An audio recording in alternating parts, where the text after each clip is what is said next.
Welcome back, friends. Welcome back. It's time for another episode, a movie episode. The fantasy, horror, sci-fi rotation has completely broken down, and we're just over here flying by the seat of our pants. Much like Kevin Costner during this entire movie, one might argue.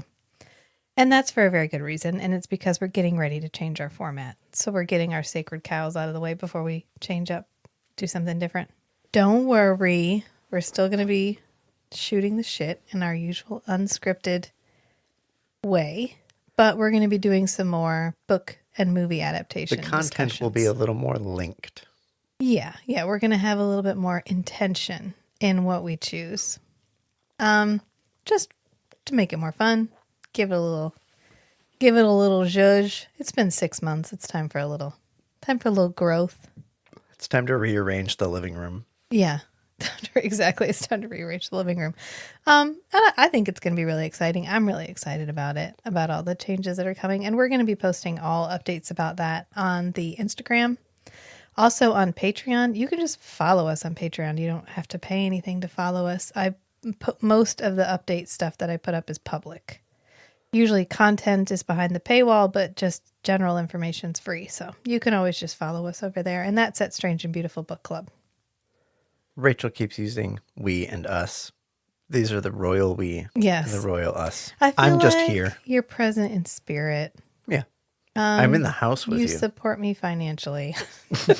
You're like my sugar daddy. I'm the largest funder of the podcast. And by sugar daddy, I mean like my loving husband who lets me get up to shenanigans. And yes, I let you. Like I could stop you. And gamely gets pulled along in the undertow. Yeah, so fun things. But before we get to that, we're going to do some fun movies. And one of those is my favorite, Waterworld. So before we get started, hi, I'm Rachel. And I'm Matt. Welcome to the Strange and Beautiful Book Club.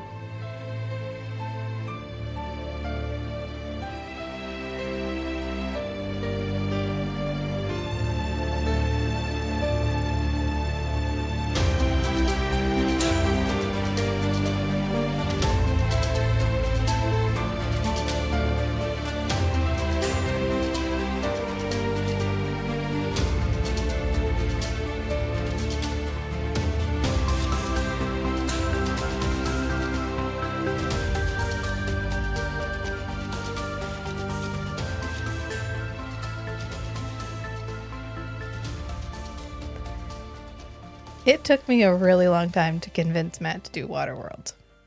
It wasn't like an open display of rebellion. It was more like, hey, let's do Waterworld, followed by a, It's a lot. It's a lot. Every time. Now that we have 6 months of experience, I feel like we can do it justice. Yeah. You know, in our style. Highlander's just as long. It's not the length. Oh, okay. There's just so much. It's the extraness. The extraness of the movie. Yes. And that brings me to the first point that I want to make about this movie, which is just the sheer fucking ambition of this movie. So the director is Kevin Reynolds. I always know these things, and then as soon as I get here, I totally forget. Kevin Reynolds, yes. So the director, Kevin Reynolds, went to Steven Spielberg to ask him about filming on the water, because they did that for Jaws. Mm-hmm. So the only analog at this time for filming on the water was Jaws. So he was like, "Hey, you know, what are some tips and tricks maybe you can give me for doing that?" Lessons learned. Yeah, lessons learned. And Steven Spielberg was like, "Okay, do you have a pen? Don't fucking shoot on the water." That was his only direction was like, "Don't do it." Is that a quote or a paraphrase? That was a paraphrase. Gotcha. I'm sure Steven Spielberg always speaks in the only utmost and like a more peppy collegiate of terms. Werner Herzog. Yeah. It would be a terrible idea for thou to film this upon the open water. Yeah, it was like, don't, just don't. You know what my suggestion is? Don't. Whatever you're thinking about doing, don't do it. But you could not have filmed this movie on like a soundstage. No. No.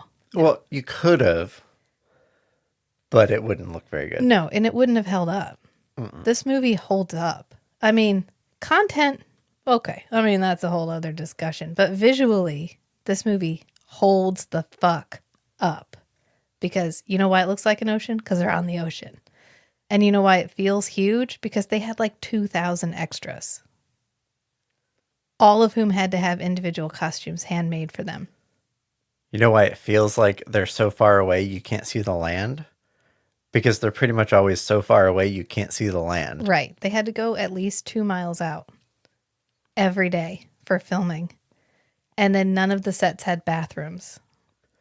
Oh, wow. That's... Yes. So they had like a separate... What about the big compost pit? That doesn't count. Oh, that's exactly what that is. Can you imagine selling Kevin on it? Like, okay, man, here's the day where you fall in the water in the cage or in the like compost pit in the cage. And Kevin's like, you mean the one you were taking a shit in earlier? And he's like, that's not what we're It's here realistic. That's not what we're is here what to it talk is, about Kevin. right now. We're here to talk about you falling in this cage. Like, I'm pretty sure that's exactly what I'm here to talk about. No, they had like a barge with porta potties on it that they had to ferry people over to. Okay.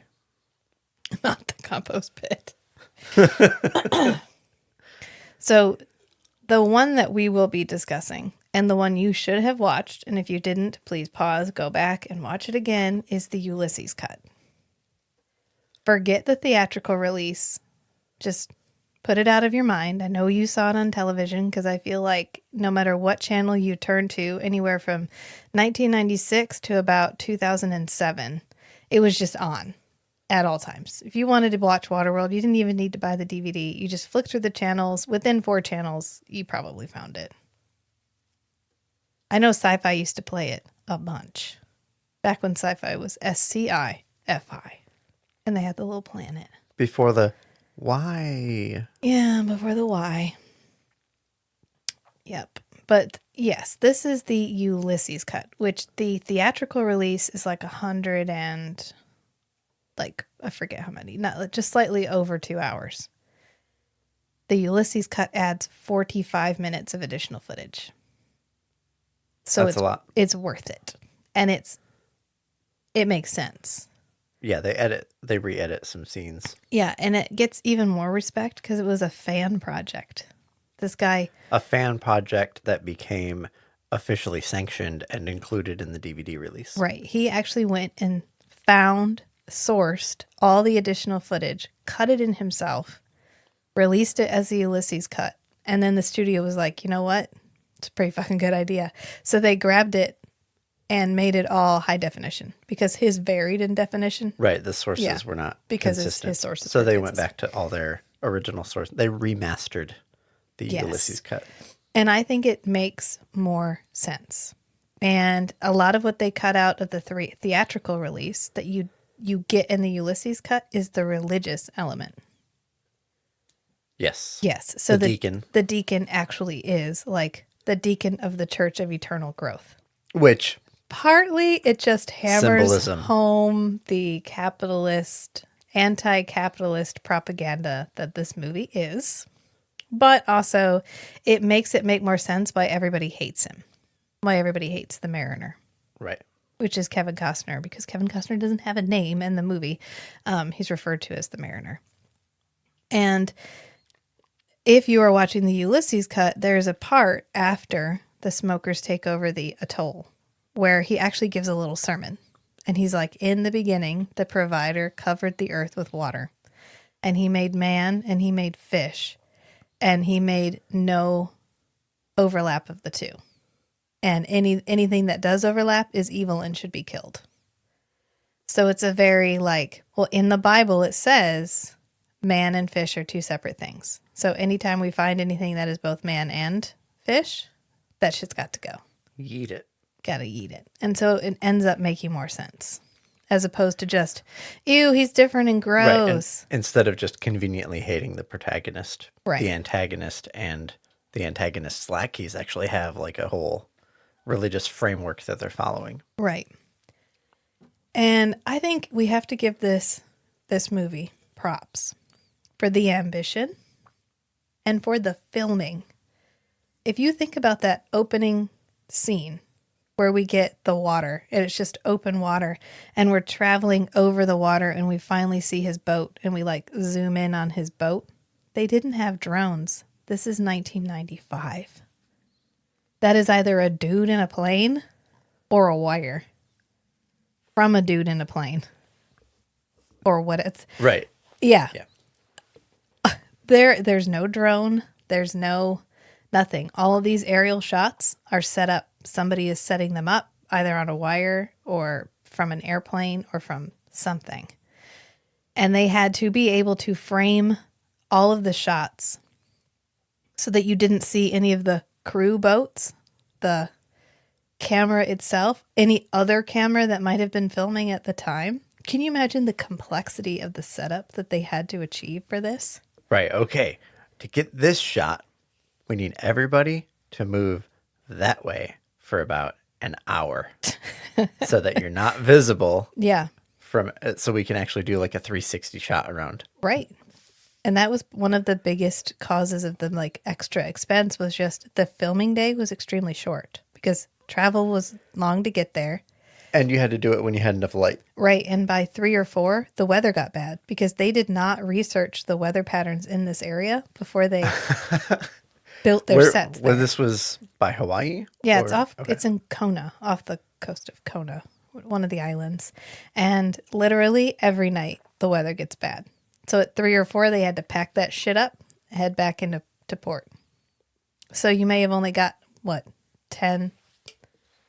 Maybe you got there about 8 o'clock in the morning. You only had like 7 hours a day of filming. And that was it. And Kevin Costner ended up being on the set 6 days a week for like 154 days. And he contributed $22 million of his own money. Oh. To get the movie finished. So he was literally invested. Yeah. So we all know at this point what my opinion on movies is worth. Because I love just about every movie, except apparently Everything Everywhere All at Once. But I really like this movie. And I think one of the reasons that this movie gets the shit that it gets is because it got so much negative press when it was first released. In fact, before it was even released, people are like, oh, it's going to be a flop. It's Kevin Gate, or they called it like a whole bunch of like names, basically blackballed the movie before it was ever even released in theaters. Oh. I remember this movie being on TV and in the news before it was ever released and talking about how it was a disaster and it was terrible and it was going to flop and how bad this movie was and how hard it was to film it, which is a little unfair because so the budget was estimated at $175 million. Well, the budget was $175 million. It's estimated that somewhere over $200 million were spent on it, which makes this the most expensive movie before Titanic. So Titanic actually cost more to make than this movie. Okay. But it made in theaters around the world $264,268,220.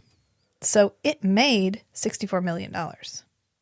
Okay. And then it made a further $8 million after it was released on video. Cassette. Or does that include DVDs? That's not bad. That's profit. It made money. Right.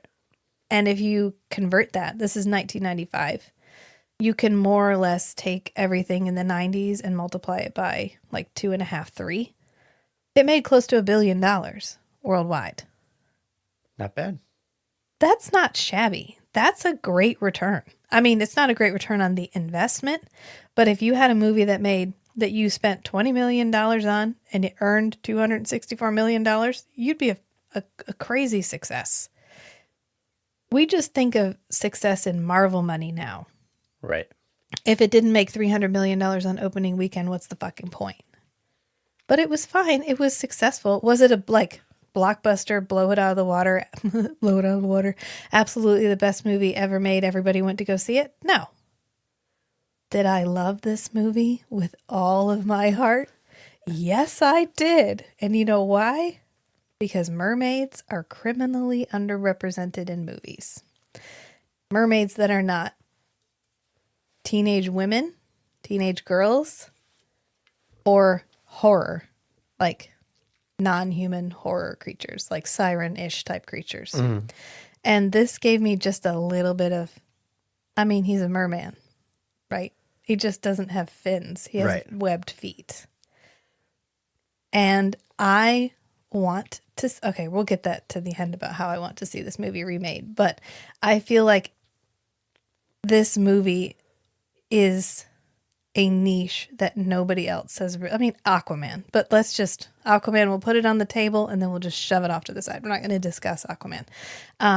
This is an underrepresented part of the fantasy faction, is the like, I want aquatic beings in my movies.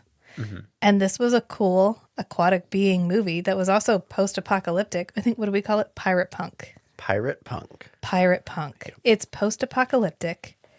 It's cool fantasy creature. It's huge open world. This movie has a lot going for it. None of this is CG. You know what CG? The balloon. And the creature that, And the creature.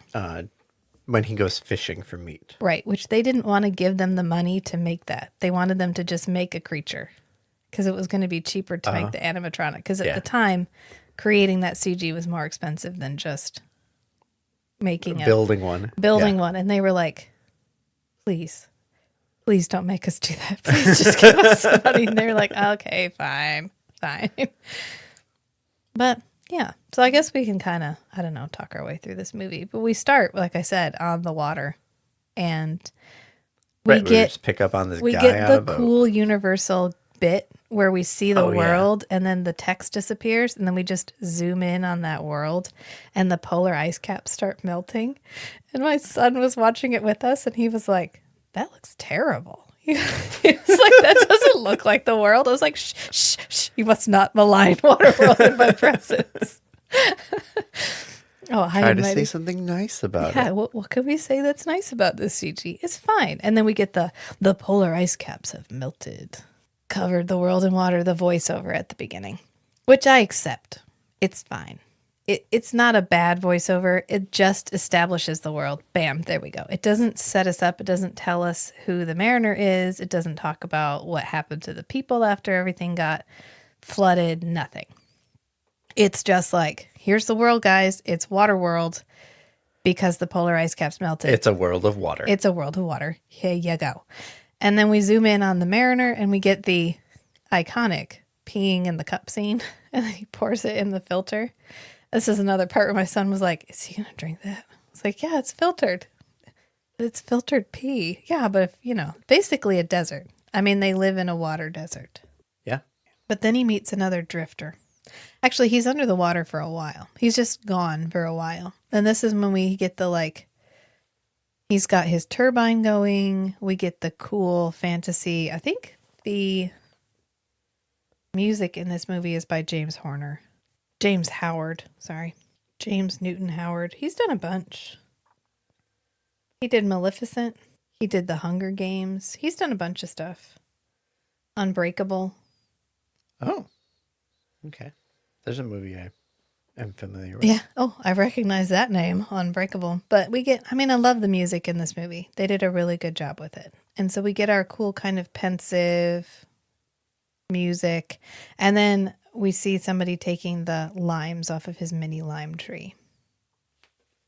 Which I feel like they created one potted plant for this movie. Mm-hmm. And then they just stuck whatever different fruits on it. Different legume, vegetable, fruit, whatever they felt like on it. Because I'm pretty sure this is the same tree they used for the tomato later. Yeah. Yeah. Yeah, the leaves just look fuzzier. Yeah. But then he comes back up and Kevin Costner said the hardest part about filming this movie was that he had to be wet so much that literally between takes they would just throw buckets of water on him. Oh, I thought they were spraying him with a hose. No, just buckets of seawater. Buckets of seawater, yeah. And he said that no matter I bet how... that smelled great. He said no matter how much you think you like people, when they spend all day throwing buckets of water on you, it's really hard not to start resenting them. I totally agree. I don't swim in the ocean. But anyway, so he meets this drifter and we get we don't get a timestamp ever in this movie. period. Just hundreds of years. It's been long enough that humanity has started to adapt, but not so long that all of the trappings of the modern world have rotted away. Right. That's our timeline. But it's been long enough that a culture has developed. Because he's like, hey, two drifters meet, something has to be exchanged. And the guy's like, meh, now I'll give you this one for free. It's fine. But I almost took your boat because you were gone for so long. And he's like, oh, there was a hole in the hull so big, I could be in there. And As an explanation of yeah, I could breathe in there. The guy's like, Yeah, oh, why he okay, was under so cool, long. cool. And then they look over and they see smokers, which is our first indication of the villains of Waterworld. And it covers multiple aspects of their lives. One, they're producing smoke because of their gasoline powered everything. Yes.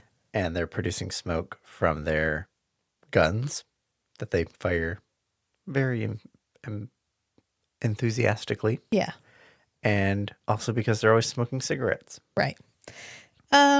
This is the biggest suspension of disbelief in this entire movie, is that the Exxon Valdez is still around and still floating, because that's the headquarters of the smokers, or the Church of Eternal Growth, as Yes. we find out. Yes. There is still oil in it. They have refining capability. They periodically refill from atolls. Some atolls, some larger atolls, had oil. Okay. All right. And some of the atolls had refining capabilities. Right. Okay. So that there was still the capability of mining oil, and that you could refine it, and that these guns all still work in a saltwater environment, and that they are able to manufacture bullets, and that cigarettes are still around when you cannot grow tobacco, and paper is so precious it's a tradable commodity. 2 sheets of paper was the entire life savings of a clan on an atoll. Right. But every single one of these cigarettes is wrapped in paper. I was thinking, by the end of the movie, I was thinking it would make a lot more sense if they, it's fine that they have tens of thousands of packs of cigarettes, stored up places. Yeah. But with the value of paper, a more plausible thing would be every time you open a pack of cigarettes and you're going to smoke one, you empty out the tobacco from the cigarette into a pipe. Yeah. And save the paper, and then just smoke the tobacco in the pipe. Yeah, but absolutely the biggest thing that they were like, listen, this is going to be a little bit hard for you to believe, but it needs to be what you believe so that we can have this narrative. Okay? Yeah. It's been so long. Literally, we have started to adapt enough that there's people who have functional gills, but we still have potted meat and we still know what golf is. Okay? Just roll with me. Roll with me on this. Got it? So, we're just, again, we already have Aquaman on a plate and we've pushed that off to the side. Oral histories are very good at preserving sets of knowledge. But would it be completely accurate in the way that it's still accurate? Oh, it depends. Yeah. And that so much of this technology is still functioning, like his the PA system and the car. The plausibility of a gasoline engine lasting hundreds of years. Yeah. No. No. Guns, if they had some type of machine shop on the ship, and I don't know, people that seemed to be Mildly careful capable. and knowledgeable enough to understand how to replace pieces of these weapons, it's not impossible. How about a jet ski? I'm pretty sure if you don't say the right incantation over a jet ski after Labor Day weekend, it's dead by Memorial Day weekend. Yeah. Yeah. Airplanes just full from stop. a mechanical perspective, airplanes are designed. Okay, a ship is designed with a huge safety factor. Yeah. You say, here's the environment, a load, whatever use that we expect the ship to experience in its day to day, whatever. And then we're going to multiply that by 5 or 10 or whatever. And we're actually going to build it to withstand that. So that way it withstands like the worst storm in, Yeah. in 1,000 days of use or whatever. Airplanes are designed with a safety factor of like 1.1 Yeah. or 1.5 if it's a heavy airplane. I But a lightweight personal aircraft, no way. No, I don't think an airplane would continue to be running. So we've set out our plate and we've put all the things that really stretch belief on there. And I think that's good. I mean, we're going into this like we go into everything with eyes wide open. This is a little bit bullshit, but I'm cool with it. Right. It's pretty much all for the sake of entertainment and thrill. Yeah, it's to make the narrative more interesting. If he was like, oh, fuck. It makes them a lot more dangerous if they have jet skis in an airplane. I mean, if this guy has and functional guns. What actually ended up being one of the fastest tri-hulled ships in the entire world when they built it for the production of this movie. If the guy had that and you didn't have a fleet of people who had internal combustion engines and planes and shit, it would just be like, well, he got away. Oh, well, he could literally be anywhere in the world. We can't travel faster than him. We're not going to be able to catch him. And then the movie would be real, real boring because nobody would be chasing anybody. So it's fine. I'm cool with it. I mean, I get it, but I'm cool with it. It's fine. But after he does talk to the guy, and the guy says that, there's an atoll 8 days east of here. I was just there. They have supplies and things if you need to go. And he's like, meh, I don't know, people. I may be peopled out. I haven't talked to anybody in 15 months. I don't know if I'm up to it. I'm not ready. I haven't recharged yet from the last time. But this is when the smokers show up. And the guy's like, ha ha, I have your limes. I got your limes. Yeah. And he's like, but my sail's up, so I'm going to sail away. And he's like, oh, yeah, well. You thought. And then he does this ship is cool, right?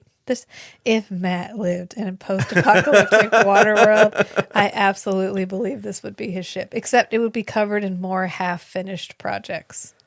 Yeah, Most of the things would be partially functional. It was like I was with some friends the other weekend, and they were talking about their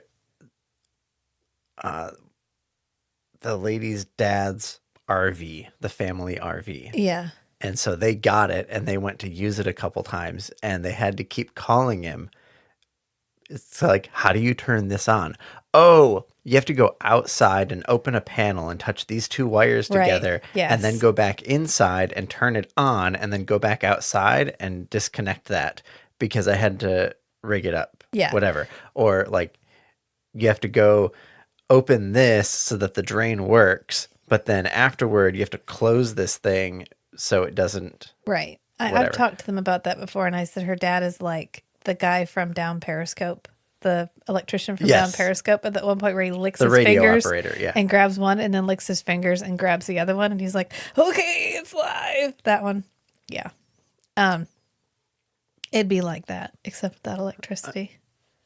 Oh, no, he has electricity on No, for you. Oh, he does have electricity, yes. He has car batteries and shit. And he also has, like, his cool generator that he recharges stuff with. This ship is cool. It is a character in and of itself. Yes, absolutely. Yeah. This movie isn't as good of a movie if he's just in, like, a little sailboat. So, story goes, they commissioned some people to just make a really cool 3-hull ship. Yeah. And here's a pile of money, make it. And so then they made it and showed up with it. And then Kevin Costner just went off and lived on it for weeks. Yeah.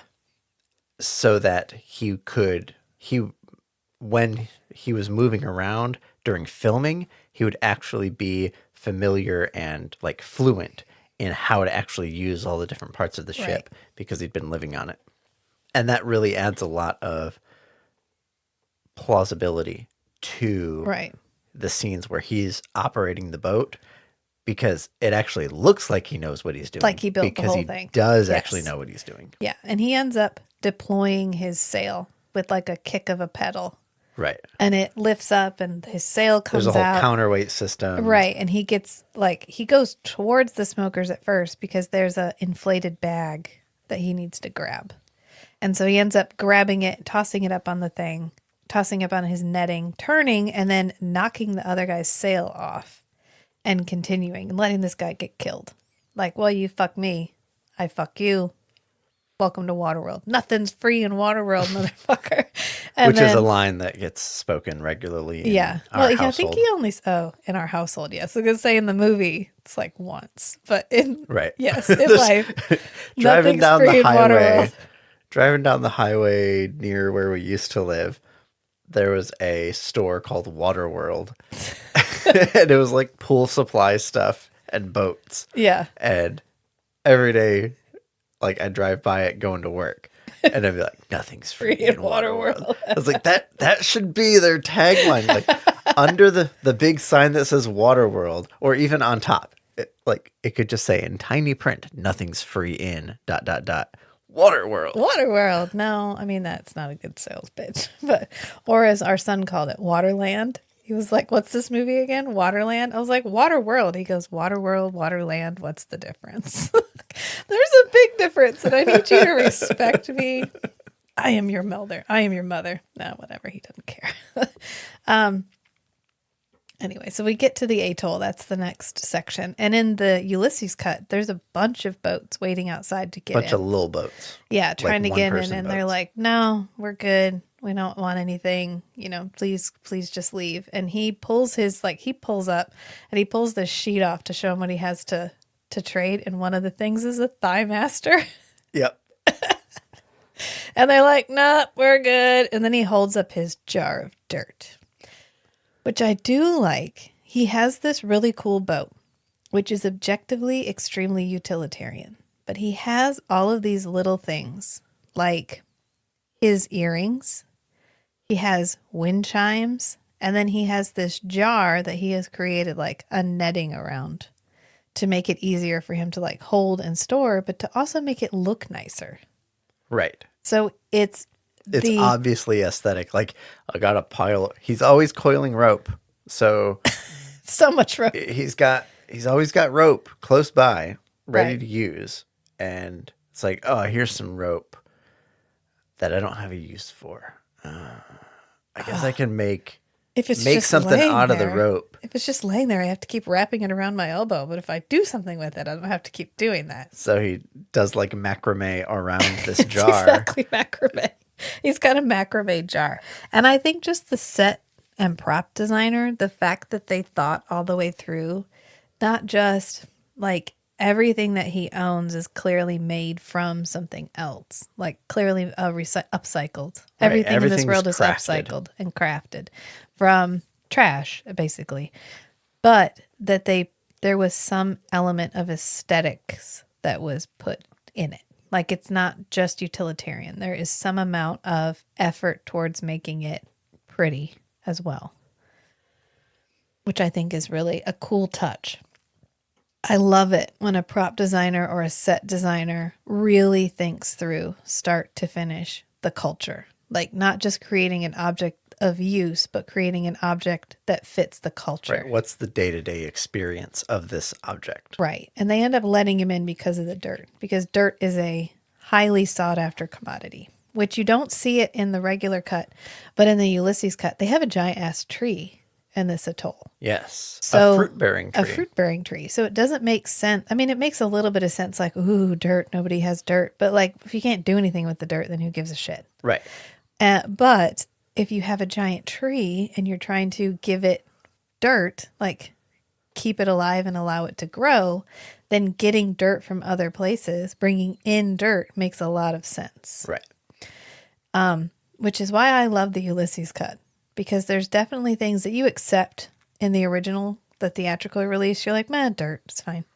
But then when you get the whole context of it, you're like, oh, okay, that makes sense. They're literally trying to build an island, one Right. bucketful of And dirt at a time. One extra piece of context about like plants is a big part of what makes up dirt is Rachel's like threading her headphone cable Because I keep around. hitting it and banging it, and I want it out of my way, but I can't because it was like in a weird spot. All right, go ahead. Okay.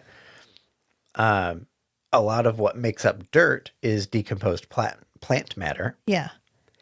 and there's a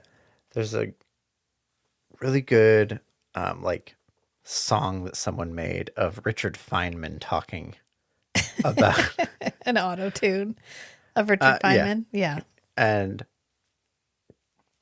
there's lots of like video of him talking about interesting stuff, but this one was him talking about where does all the material come from that makes up what becomes the like body of a tree, Yeah. and it comes from the air.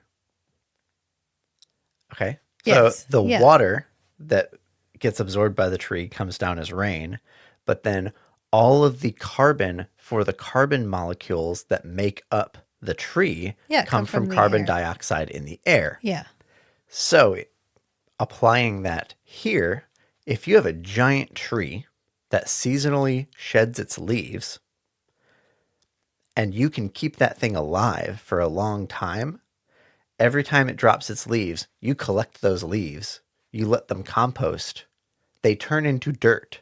You add that dirt to the base of the tree, that fertilizes the tree Yeah. and makes the tree stronger so that it grows bigger, has more leaves, it drops more leaves, you collect those leaves. And so it becomes a generative process Yeah. where you can grow more island just by having this gigantic plant. Right. That makes sense.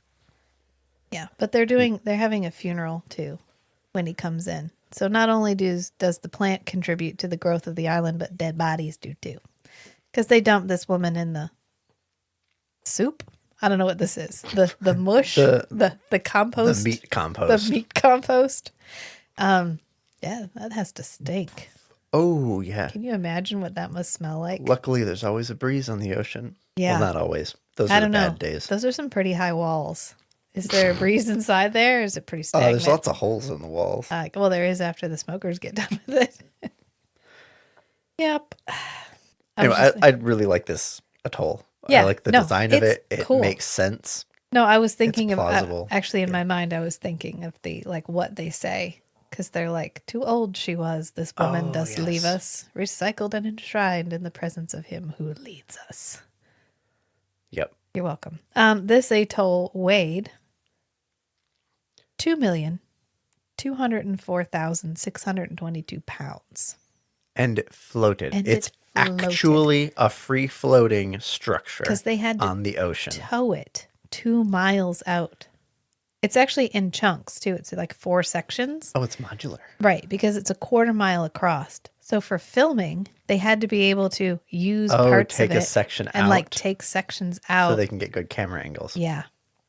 Wow, that's even more impressive. It's modular. It's the size of a football field, and they had to ship in steel for it because they used all of the scrap steel on the island. And they actually had to elongate the landing pad to accommodate the heavy airplanes that were bringing in like steel for this. Just scrap metal. Just straight scrap metal. It is wild. It is cool. It is detailed.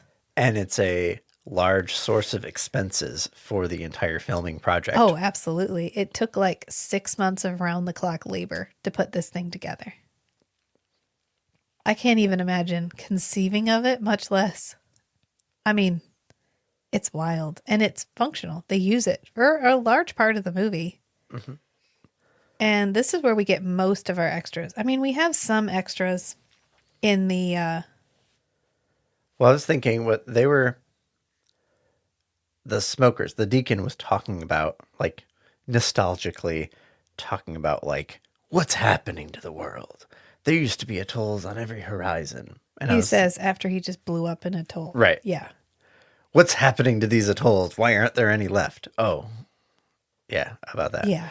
But I was thinking, like, it's impressive that like this much scrap steel is still around a few hundred years after whatever happened. Yeah, and a lot of it's parts of ships and things. Yeah, and so like over time, like if you drop something, it's gone, Yeah. right? Yeah. So they would have to be extremely protective of every piece of metal Yeah. because you can't get You it back. can't get it back. It's an extremely finite resource. If you had More a f- magnet and a it's long enough cord, could you harvest steel? if you were in a shallow enough area, Yeah. because it gets hard to make it sink fast enough to not get caught and dragged up in the current. Oh, yeah. I didn't mean to interrupt you. That just occurred to me. Magnet fishing. But I was thinking, like, over time, you're going to it. You know, it's a downward slope forever, unless you have someone who can breathe underwater and dive deep And bring shit up. and bring shit up. Yeah. But how many atolls must there have been for there to be like this one is left and it's one of the smaller ones? So I was thinking like as the waters were rising over the decades, whatever, like every city on Earth just getting together all of their scrap metal, all of their metal and all their materials to form floating extensions of their cities. And then as the waters would rise, they would, extend that out. And so you probably had these like Yeah. miles across floating cities. It wouldn't have Right been after. cataclysmic. It wouldn't have Right. been It would have been cataclysmic. so gradual. Yeah. And so you would have had, 100 years or 200 years of just gradually converting every human city into a floating city. Right. And so there would literally have been like probably from every atoll you could see at least one more atoll. Yeah. And it would just be like driving around to different neighborhoods, going in between them. And then over hundreds of years, they keep getting scavenged or there's, a poor maintenance or whatever. And Yeah. Or a plague. it sinks. Or a plague. Yeah. Yeah. Or famine. Or no water. Yeah. That's why I like the ambiguity of how much time has passed. Because we don't know if it's been 1,000 years since humanity had to go to the seas like this, or if it's been 500 years, or if it's been 100 years. Because it's possible that like they have desalinators, which we find out in the Ulysses cut. Because she's saying like there's a part where they're having a meeting talking about the Mariner. And she says, look, our way of life is dying. We have gardens that have died off. Our desalinators no longer work and can't be fixed. We are dying out. It's been over a year since we've even heard from another atoll. Yep. So, I mean, are the atolls anchored? It must be anchored in some way. Not necessarily. Maybe originally they were, Yeah. but I think that's a big part of the problem with navigating is Yeah. nothing's in a predictable location. Right. Plus, if you got a planet hot enough to melt the polar ice caps all the way to nothing, there's probably a very limited habitable zone. Yeah. Because around the equator would be too hot. So you probably got like a northern region and a southern region, and that's it. And passing through the middle would be almost impossible. Yeah. So we end up in the atoll. And just back to Waterworld here, since we were spitballing for a little bit there. And he ends up trading his dirt for money, and he's going around just buying things and getting stuff. And he actually talks to like the sheriff or the peacekeeper, and he's like, you've got 2 hours. And he's like, cool, I'm only going to need one. I don't want to be here any more than you want me here. So it's cool. Yeah. So he ends up buying like everything, including a tomato plant, and actually Including the shelves. tomato plant, a whole bunch of stuff. And in this version, in the Ulysses cut, this is where we get a lot of additional dialogue. So it ends up making a little bit more sense when he's talking to Nord, the blonde dude, the blonde smoker spy guy, Nord, they have a bit more conversation. Mm-hmm. It's less of just like, quit fucking talking to me, and more like, I threw you a couple bones, but you didn't get it and you won't leave. So now I'm mad at you. And he's heading back to the ship. He's bought a bunch of water, which in the Ulysses cut, he differentiates between pure and like impure. Like there's 2 grades of hydro. Yeah. And so he goes with whatever. He buys a whole bunch of water. He's headed back to his ship. And this is when they show up and they're like, hey, can you stay long enough to impregnate our friend here, my daughter? Because as you saw, we were having a funeral, so we've got a space. So we need someone to fill the space. We need a new baby. But we're a little inbred. We want genetic diversity. Yeah, we're a little bit inbred. So maybe you could help us out here. And he's like, you know what? Actually, I'm good. I'm good. You know, I'm just gonna leave. It's fine. And they're so like, they're immediately suspicious. yes, because no man stays out that long and turns down a woman. There must be something wrong with him. And they're like, maybe he's a smoker spy, which I feel like if he's a smoker, he would have been all over that shit. Oh yeah. Like, yeah, I'll bang this woman, not a problem. Mm-hmm. But Church of Eternal Growth. Church of Eternal Growth. So he's headed back to his boat and they try to detain him.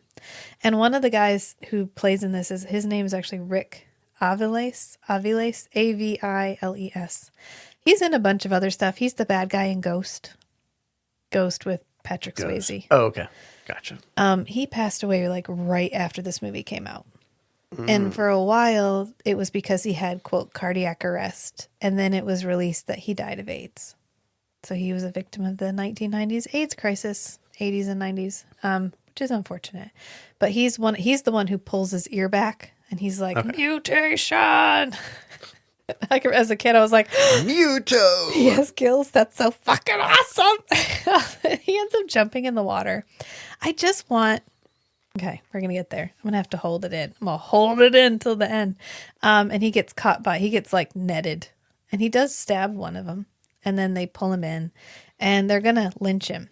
And the peacekeeper guy shows up. And he's like, no. Not like this. Not like this. He's like, yeah, we'll kill him. But we're going to kill him civilized. We got to wait a day. I don't know.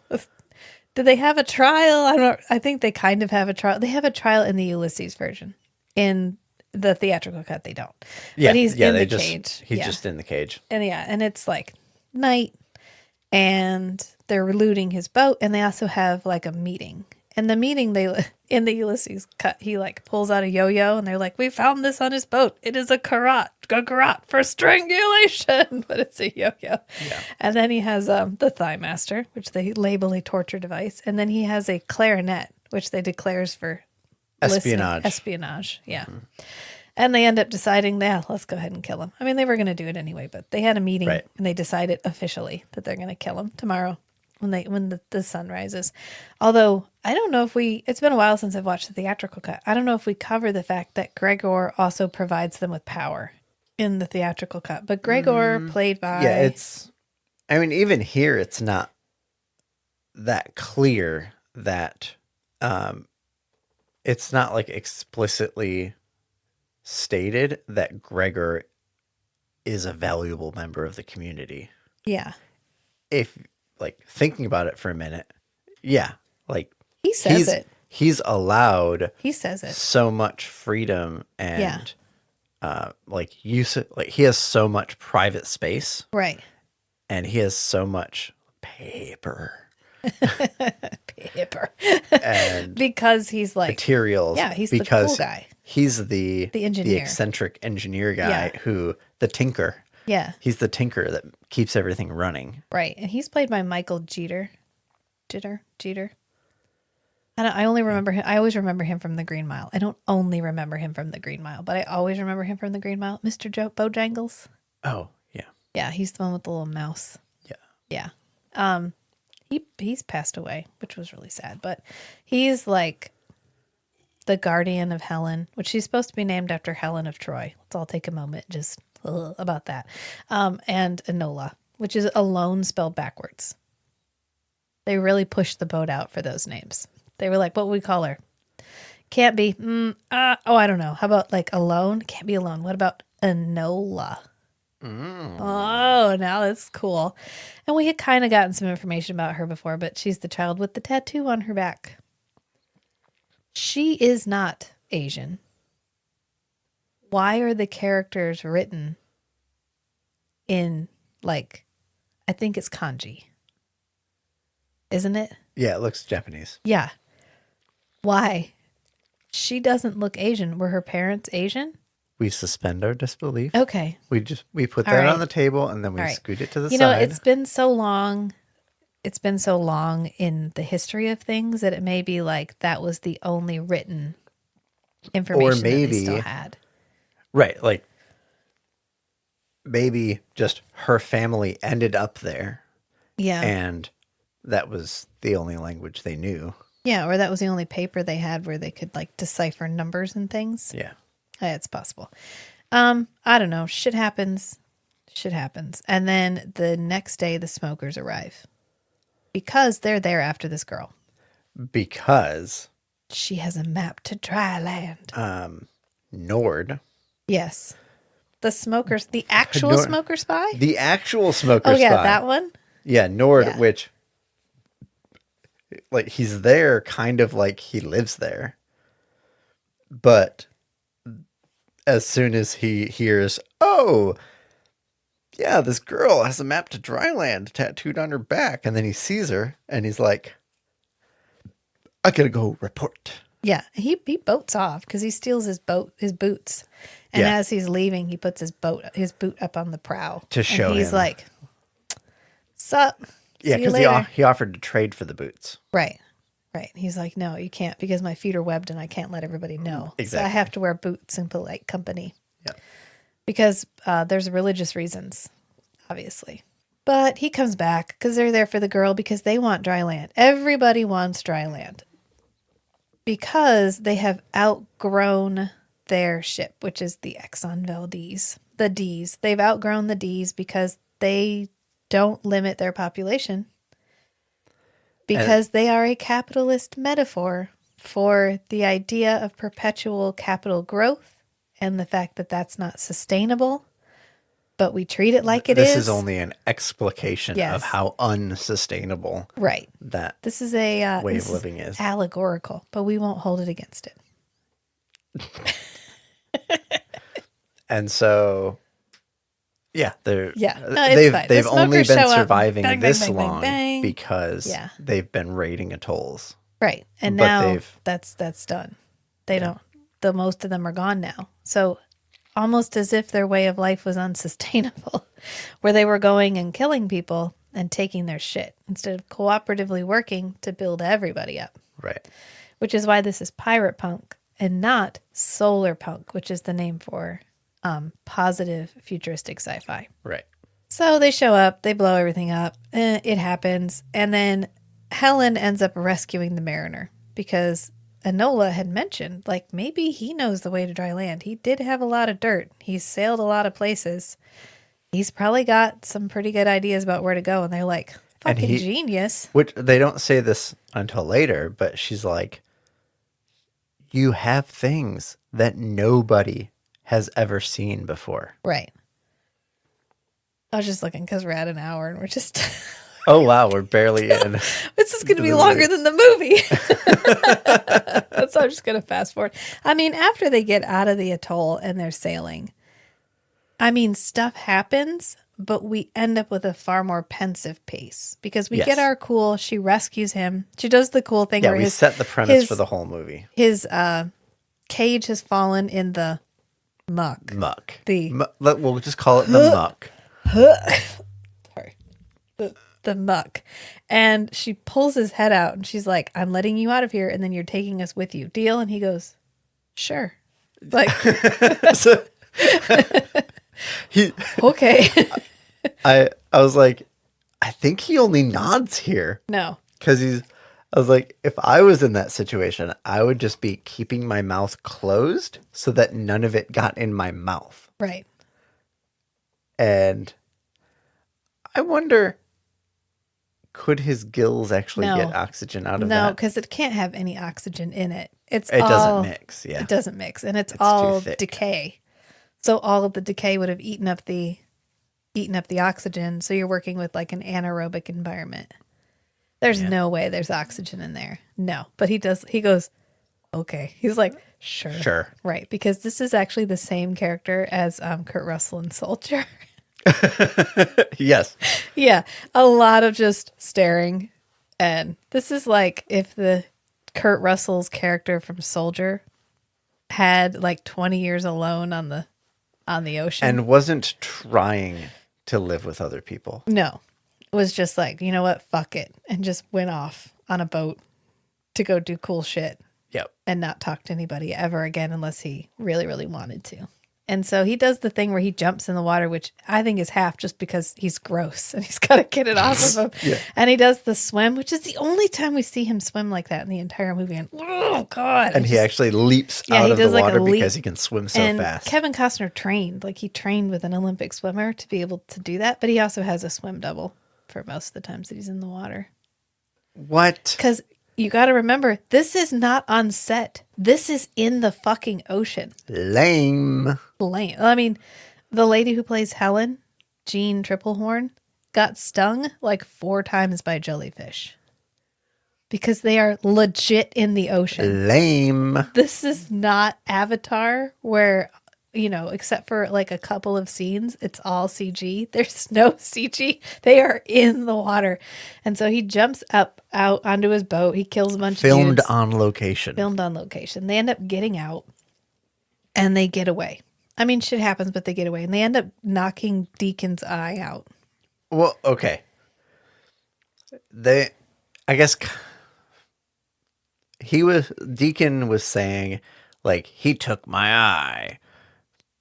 And I thought, no, he didn't. Your own guy shot your boat and blew it up. But now I remember, oh, yeah.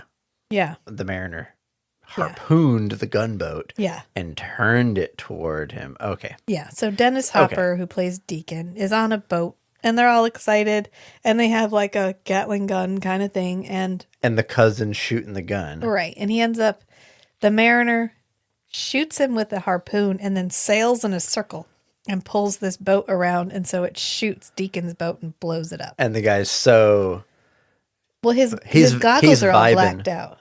He's vibing. Yeah. Shooting the machine gun. Yes. And he doesn't even notice that he's not shooting the atoll anymore. Right. Well, he can't see. He's all covered in smoke. Yep. And yeah, then he gets away. But he's got the girl. And so they're going to go after him. Faux show. Mm-hmm. And then In fact, that's the entire plot of like the next 3/4 of the movie. Yeah. Coming after you, faux show. Because after this, it's pretty much just like, I'm somber. A terrible thing happens. I almost let the terrible thing happen to you. And then I rescue you from it. And each time. And now there's fucking people on my boat. And now there's more fucking people on my boat. But every time that we have that iteration, the amount of time that he spends waiting for the terrible thing to just happen to them gets shorter. So he rescues them from the atoll. And then we meet another drifter. No, then he throws the little girl over the side. He ends up rescuing her. Because she won't stop talking. Because she won't stop talking, which I realize this little girl is our daughter. And adorable, but literally cannot stand silence. Even one moment of silence is death. Is absolute death. She lost her voice once. She almost died. She did. It was painful. She was just like crying and gaping and like squeaking and trying to make sound come out. Yep. Anyway, so he threw her in the water. I mean, literally, it's literally a repeated. Bad thing happens. He almost lets the bad thing happen to them. Then he rescues them. And then each time it gets shorter and shorter and shorter. And my favorite one of these is when we meet the half an hour guy. Which if you drifter. If you thought Nothing Free in Waterworld gets repeated a lot in our movie, in our household, half an hour is like weekly. Muttering half an hour in this guy's accent. Half an hour. I think it's because he has such a distinctive accent. Yeah. And this is a guy you probably recognize, not from being in anything in particular, but from being in like everything. He's been in like 2 episodes of almost every television show from 1995 onward. But I love this guy. And to the mariner's credit, he does not sell Enola to him, but he almost sells Helen for 2 pieces of paper. And she's like, The life savings of a clan and a whole. right. And she's like, I'm mad. Like, I'm mad about this, but okay. I'll do it because I am literally sacrificing everything to try to protect Enola, to keep her alive, because she is my daughter, not my daughter, but my daughter. Adopted daughter. My adopted daughter. Basically. And he ends up regretting it, of course, and saving them from the bad thing that he almost let happen to them. 2 pieces of paper to the guy who has a stack It's 'cause of it's a National map. Geographic magazines. It's because it's a map, which we get a throwaway line later that he maps. He's been mapping the cities underneath the water. So he has been creating a map, and then he compares them to the maps that he finds. And Gotcha. that's how he knows when Gregor asks about the numbers, he's like, that's because they're upside down. He's like, what do you mean the poles reversed themselves? And he's like, I don't know that fucking means, but I've been mapping the cities below. I know about longitude and latitude. Those numbers are upside down.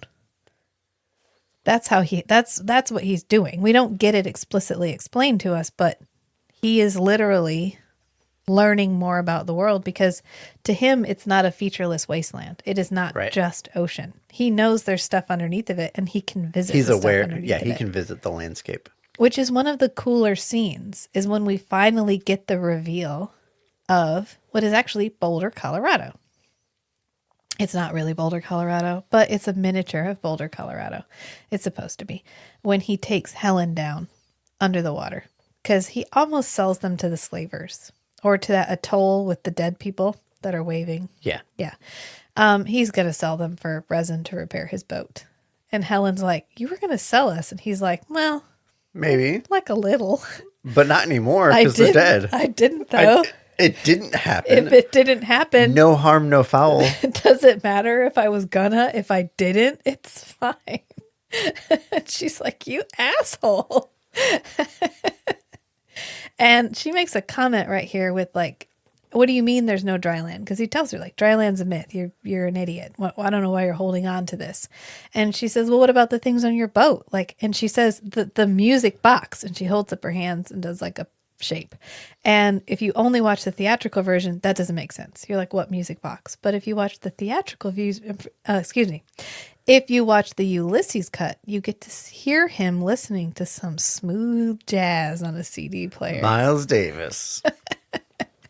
And you see a CD player with some external speakers hooked up to it. And he's powering it with a little wind turbine thing. Yeah. And just chilling, watching the waves, fixing some stuff. And she is dumbfounded. Yeah. Understandably. In fact, I think she kind of undersells what it would be like to just hear that like complexity of music coming from effectively nowhere. Yeah. And yeah, so she's amazed, right, at this. Music does things.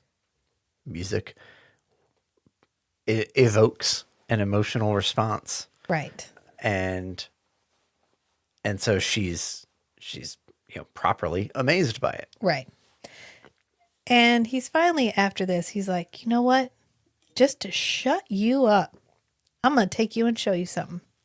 And that's when he takes her down. He does his like. Matt kept going on about why doesn't he have a condenser? Why does he not have a condenser? An evaporation distiller. Yes. Yeah. Where you just. You collect evaporated moisture, condense it on a sheet of plastic or something, and then let it run down the plastic into a bucket. Right. And you can just leave that over some water in the sunlight, and it will collect fresh water. Yeah. That could very well be what this is, this bell thing that he uses to take her down. Because when he puts it in the water, it's soft. It's not rigid. It's only rigid because of the air bubble that gets trapped in it. Right. And he has ropes slung over macrame over the top of the plastic. Macramated over the top. And there's actually a stream of bubbles coming out of the very top of it, which wouldn't work if you're going like however far down he goes. Right. That's how air gets out of a bubble. One thing I liked, I don't know if this was intentional or not, that made this more believable is the water level from the top of the balloon to the top of the water Compresses. compresses. The water level rises the deeper they go because Yeah. the air is compressing. Yes. Yeah, I noticed that. So he ends up taking her down and why is there always a Pepsi can? There's a Pepsi can in Enemy Mine too. I bet Pepsi helped with the funding. Maybe Pepsi's like post-apocalyptic. We got you. You want a can? You throw it in there. It's fine. Because in Enemy Mine, that's how he finds the enemy The mine. slavers. The slaver mine is because he finds the trash, which includes a Pepsi can. And so he ends up picking up a handful of dirt from the bottom of the ocean and showing her, like, this is where I got the dirt from. And this is when he tells her, like, the world wasn't created in water, it was covered by it. Because in the Ulysses cut especially, it is obvious that they have forgotten that the world wasn't always covered in water. Mm-hmm. That they now believe that the world is meant to be covered in water. It was created that way because they've forgotten about all the civilization underneath, except for this one random dude who has the ability to go down there and see it all. And so that's always my favorite scene is when we do the like underwater reveal. And this is all practical effects. They created a miniature and covered it in smoke and then filmed it to get the underwater effect. And then they composited Kevin Costner. And Yeah, I'm just imagining Ellen. Kevin Costner with the air bubble thing and Helen in front of like a giant green screen. Well, I think they're underwater, but they're just like... Right, like a green screen underwater. Yeah. I don't know how they did it, but Yeah, it's practical. This is all practical effects. It looks okay. It does. It works. But then when they get back, this is when the smokers capture them. Which, I mean, a ton of shit has happened in the middle of this, but this movie is like 3 hours long. Please just go watch it. And a lot of it you just have to experience. And they get back and the smokers are there. And this is the part where Deacon says, well, whoever talks first about where the girl is, I won't kill. And then neither one of them talks. And he's like, well, what do we do if neither one talks? We've never had it where neither one of them talks. And then so he's like, they're stuck. Wait, we skipped the scene where Helen propositions him. yeah, well, I'm sorry. Was that an important scene to you? Oh, well, remember I said, hold on, I'm going to save this for the pod. Oh, okay. All right. No. All right. Because- we'll just whoop, whoop, whoop. This is way back right after the atoll, but go ahead. Right. And so she's like, I know you don't like us. It's very obvious you are communicating that loud and clear. What can I do to make our existence here more beneficial for you so you don't resent us and like deprive us of food and water or even throw us off the boat? Not that you would actually do those things, Never. right? No. But then she's like, Enola, go below decks. And then she's like, I could make it fun for you. Yeah. Maybe we can have some fun here.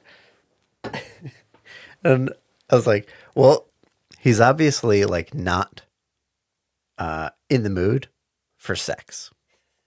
He's not interested. He reaches out and touches her boob, but she flinches.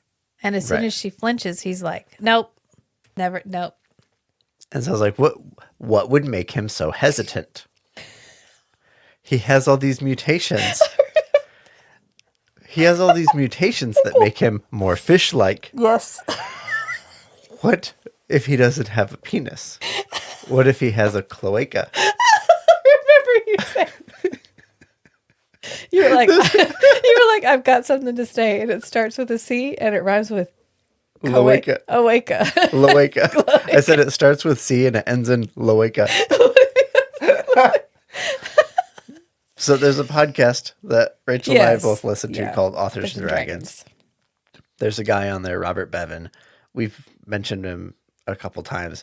But as I told Rachel, Robert Bevan has given me quite an education in cloacas.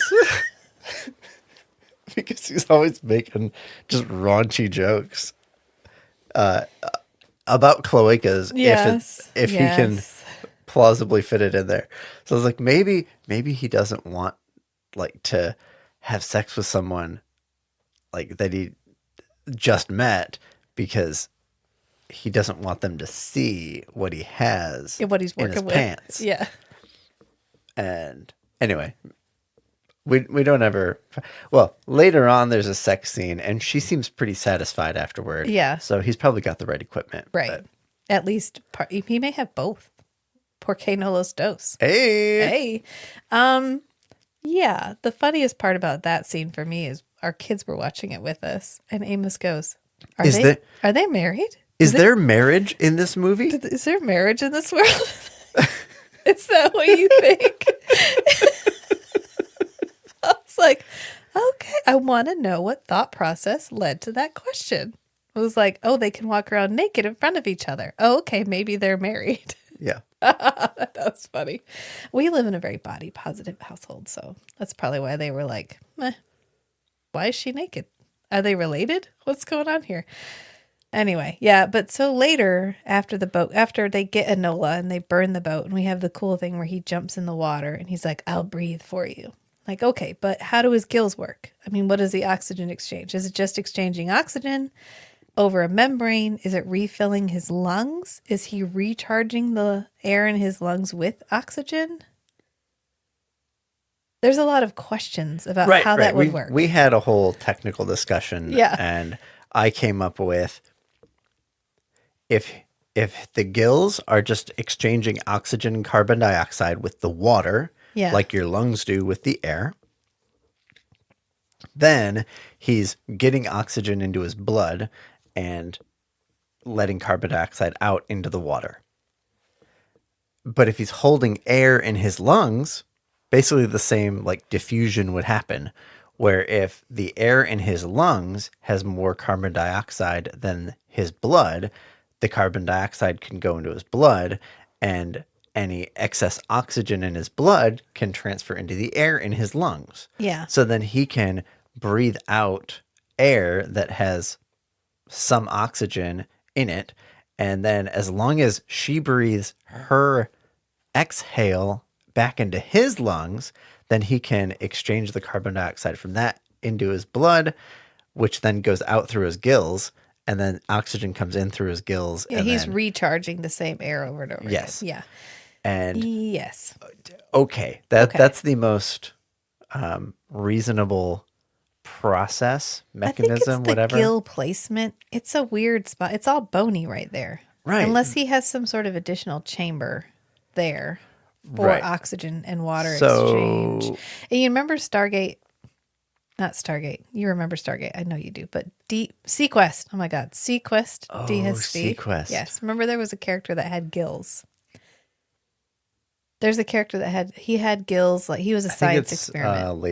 Later season. Maybe. But they're on his chest. Yes. They're like over his lungs. Yes. And so he'll go do like outside exploration stuff. And he has this suit that he wears that leaves them open. Yeah. And he has like a face mask that he wears that doesn't do anything for oxygen because you don't need it, but he can still talk normally as if he has air to pass over his vocal cords. And that one makes more sense because if he's literally exchanging oxygen in the water and he's reoxygenating air into his lungs, he could speak. Upwards of 80% of the gas is nitrogen. Right. So if he breathes out gas that is 80% nitrogen, and then his gills can pull oxygen out of the water and put that into his lungs. Well, you're not pulling you're pulling air that has been like put into the water. You know what I mean? You're not pulling pure oxygen. The membranes. It's not like you're separating the membranes hydrogen are and oxygen. specific to the gases. So, I mean, fish do it. Do fish breathe just oxygen? Fish don't have lungs. Actual gas, air anywhere in their body. Right. They have a bladder, air bladder. So in short, it doesn't make a ton of sense that he breathes for both Right. of them. We'll just truncate this discussion right here because this is gonna go. I can see it going, and we're gonna flip right here. Okay. So the "I will breathe for both of us" is a romantic notion, but again, we'll just put it on the plate with all the other shit we just accepted. He has a plot device in his mouth. That's exactly that what can it is. generate Absolutely. air. Yep. It's in his cheek. Yep, he stores it there. He's in case got he it ever tucked needs away it. in his cheek Absolutely, absolutely. I did watch a good Mythbusters. R.I.P. like half the people on Mythbusters, but or the guy, No, the Asian dude. What was his yeah. name? Greg? No, I have his face. I have his face. It's in my head. They did one where they shot into the water. Grant. And basically, you can't get shot underwater. It just doesn't. It doesn't work. Arrows are more effective. Yeah. At maintaining a dangerous velocity in the water than bullets are. Right. Bullets basically just break apart as soon as they hit the water. Yeah. And they slow down within about 2 feet of the surface. Right. So this is believable. The not getting shot underwater part is believable. Yes. But then they burn the boat and they come back up on the boat and then they bang, because that seems like the most logical thing to do in this situation. She's like, we're going to die. I want to have sex with a fish man at least once before I die. It's on my bucket list. Is this like The Shape of Water? I just, hang on. You completely derailed me there. Yes. That just occurred to me now that that's an analog here. Excellent fucking movie. Excellent movie. But we're not talking about The Shape of Water right now. That's a whole other discussion. Stop distracting me. Okay, so they come back up on the boat. Hold on. You brought up Sex with the Fish Man. And they bang. I just brought up the reference. They bang, okay? All right? So Okay. it happens. And this is one of the parts of the Ulysses cut that gets a little bit... They patch this back together a little bit, because he keeps sitting down and recoiling the same length of rope and then throwing it down. And then he has this thing about, no matter how hard things got for me, I don't quit. Because she's like, listen, if Enola's gone and she's dead and our entire way of life is ending, and I believe in dry land because we have feet. We are not designed to live in the water. We're not made to live We are on made the water. to live on dry land. That's why I believe in dry land. And if you're telling me that dry land doesn't exist, then let's just fucking die right now, which is my question every time we watch a post-apocalyptic movie. Like, why are y'all fighting so hard? What are you fighting for? What are you hoping to achieve? They're distracting themselves. I guess. But she's basically like, then let's just bang and then be done. And he's like, no. Excuse me. We'll bang and then I'll save the world. Right. Because I never get done. I don't do done. Okay. I have come this far. He's like, they said they should have strangled Never you at birth. underestimate the power of sex in a man's existence. Right. He really feels empowered, because at one point she says they should have just killed you at birth. And he's like, they fucking tried. Even baby me knew Kung Fu. It was fine. They threw me in the water. Cut a bitch. They threw him in the water and they were like, why isn't he dying? Oh shit, the gill thing. Just waiting in the water.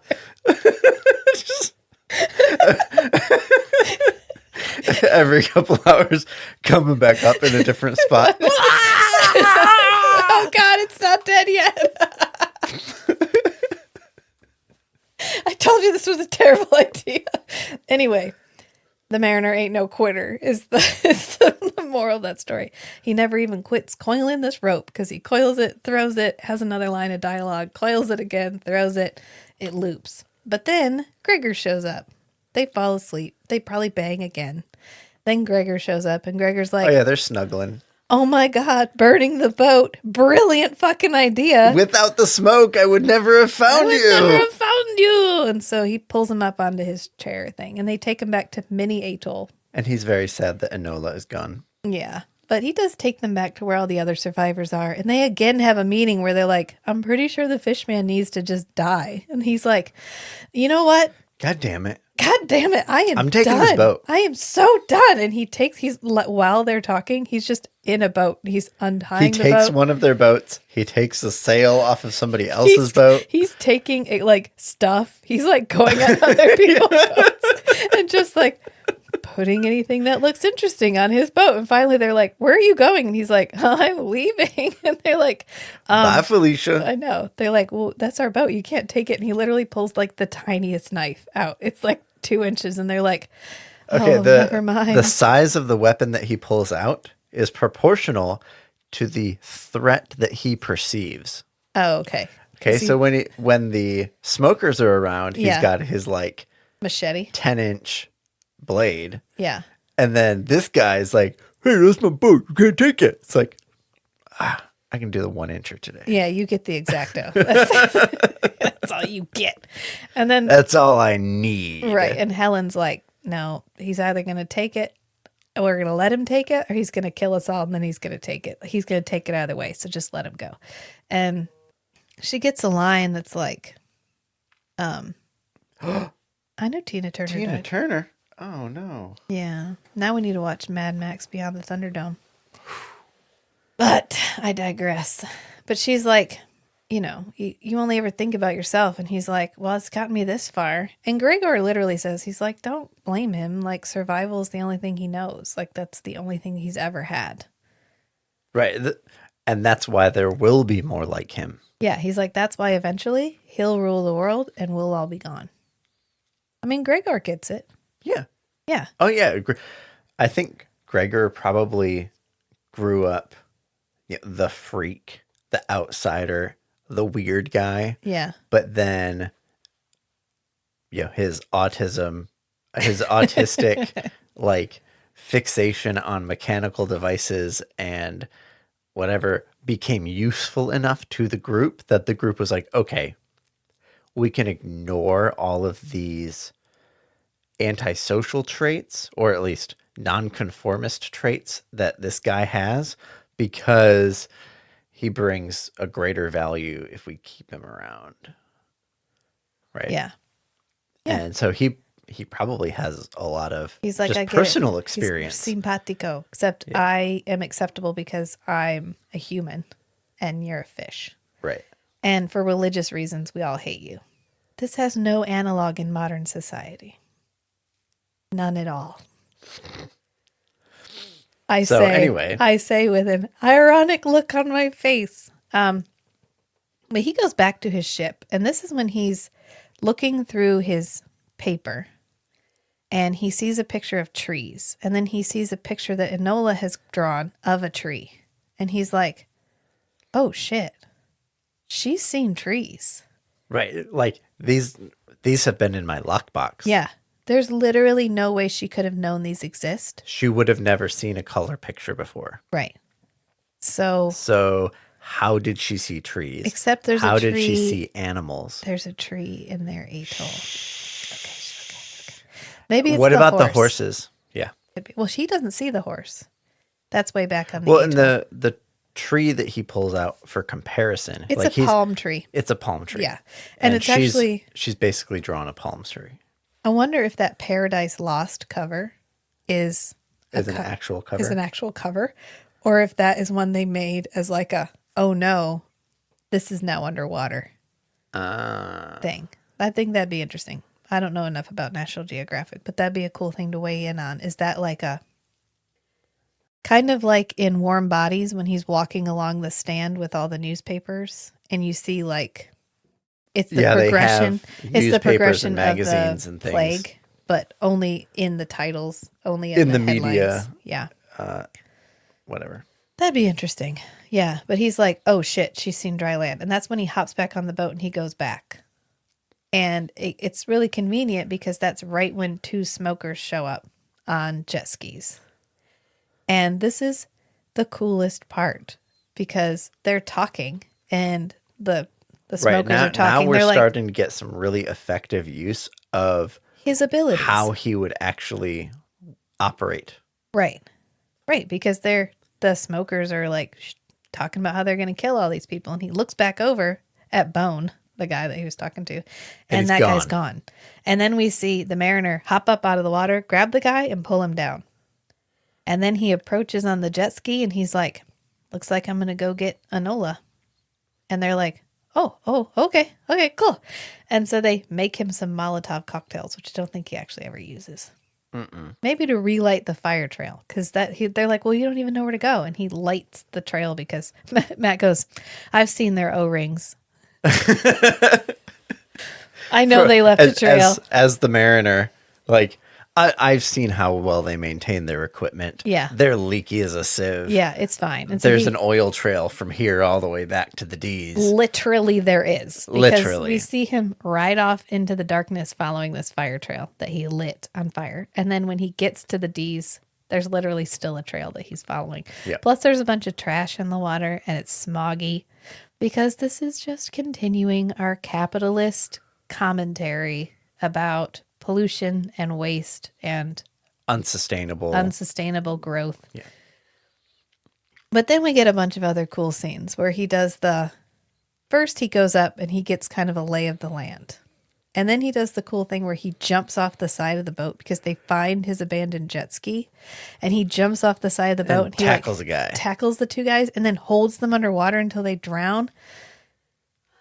This part's so satisfying because he's finally doing shit like cool, super like cool fantasy creature shit. Oh, and another scene that looked slightly unnerving, but kind of reinforced his character was when he was on his boat, like looking at Enola's drawings. Yes.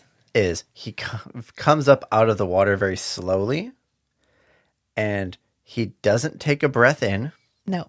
When he comes out of the water, and he doesn't wipe his eyes because he doesn't need to take a breath in because he hasn't been holding his breath. Right. In fact, he exhales. Yeah. Like just a tiny little bit. Right. And he doesn't take a breath in. Yeah. He does a good job of maintaining that, like not doing human type behavior when coming in and out of the water. Right. Yeah. Moving in and out of the water as if he's breathing underwater. Right. And then he ends up going back in through the like maintenance bay because this is when he rides. Yeah, oh my God. It's the chute. We didn't even talk about the part where where the plane finds them and she shoots the plane with the harpoon. And Jack Black is the pilot of the plane. Oh, yeah. So I think the scene back on the ship where the deacon is questioning the pilot, I don't think that's in the theatrical version. Oh, it might not be. Yeah. And I think that's why we didn't recognize him at first. Right. Because we only ever saw this scene when we saw the Ulysses cut. Right. But I was like, that looks like Jack Black. I was like, Is no that way. Jack Black? I was like, no way. Jack Black's not in this. Matt was like, oh my God, it is. It's Jack Black. Yeah.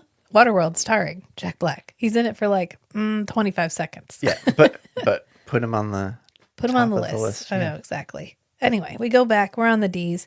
A lot of stuff happens. It's all pretty cool. He's killing people. And Nola gets the cool line where she's like, he can hide in the shadow of the I love her like sun. monologue. Yeah, because it's very much like he's my father figure. He's my I think he's super, super cool. He hates me, but I think he's really, really cool.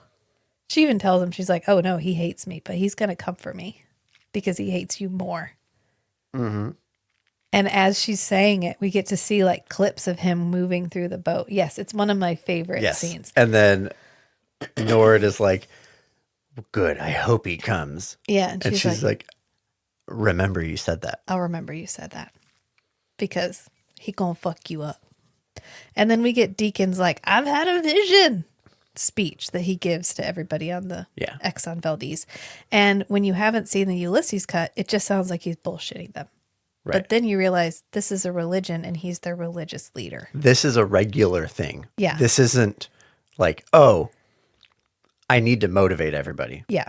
This is something he does all the time. Right. No, this is like, I am your cult leader and I've had a vision and a little child, the provider said unto me that a little child shall lead you. And he pulls her out and he ends up getting them all to go row. And this is my other favorite scene in this movie. I don't even rank them. I just have favorite scenes. I have a lot of love in my heart for these kinds of movies. And so I generally spread it all out. But this particular scene is cool because everybody's gone to go row. Right. There's all this buildup of small events happening. Right. And then they get back into the room. Well, no, they go to go row and they look down and there's still somebody standing on the deck. And they're like, better go find an oar, friend. And he's like, affirmative. Like in Soldier. like in Soldier. And he just starts walking towards them. And they're like, what's your problem? Like, you need to go row. And he pulls his goggles off. He pulls them down instead of up, which I think Yeah. is interesting. He pulls them down and they're like, oh shit, It's him. And Enola goes, I told you he'd come for me. And they You guys are in a lot of trouble. you guys are in so much trouble. And they smack her on the back of the head. Yeah. And he's basically like, I'm here for Enola. You better give her to me. Oh, you want the way to dry land? And he's like, no, she's He's my like, friend. no, I'm here for my friend. And they're like, oh, that's so fucking sweet. And then he pulls out a flare and he stands over next to. Right. He saw them pumping gas out of that hole. Yeah. And it's like, oh, that's where I put the fire. That's where the boom boom stuff is. And so he holds his flare over it and he's like, better give it to me or I'm going to drop it. And they're like, you're not going to drop it. You're not that stupid. And he's like, have you met me?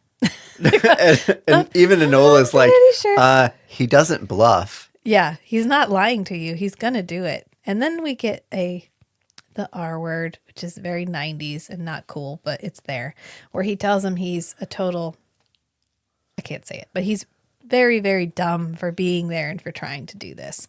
And he's like, okay, cool. And he just clips the flare, drops it in the like The go juice. the go juice, right? And it ends up falling down. And the guy whose only name is Depth I love Gauge, this line. the guy whose only name is Depth Gauge, who's this Yep. like sloth-looking dude that lives on a boat in the oil, is like, oh, thank God. Because it all explodes, which we looked it up, and crude oil would explode like this. Fumes wise. It's the It's fumes flammable. that have evaporated off of it would explode. Right. And then it would continue to burn slowly. Right. So it tracks.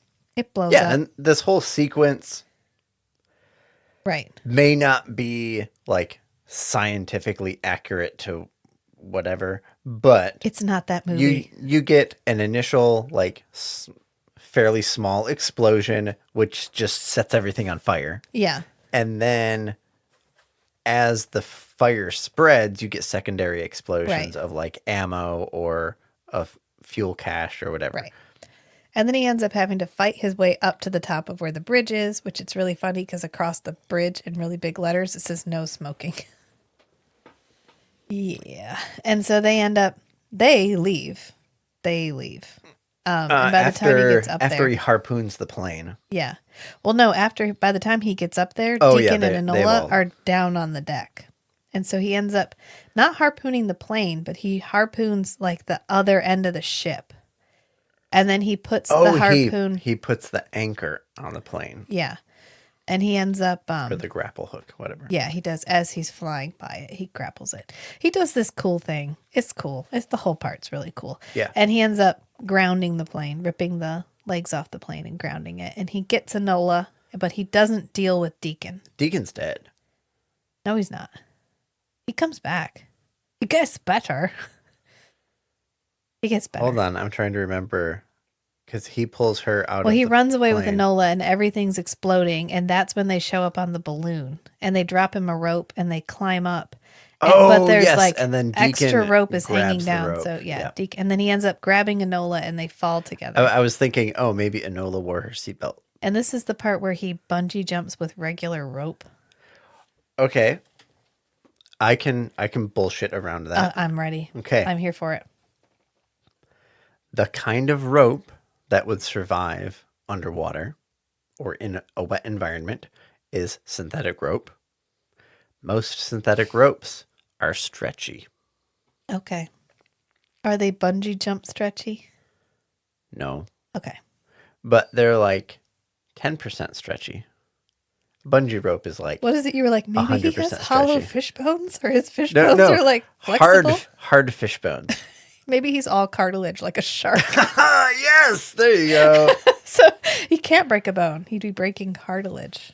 Would he feel weird? Would he feel squishy then? Because sharks A feel little bit bendy. fluid filled. Okay. Sorry. All his bones would be a little bendy. I was just thinking of the sex scene, but I'm good now.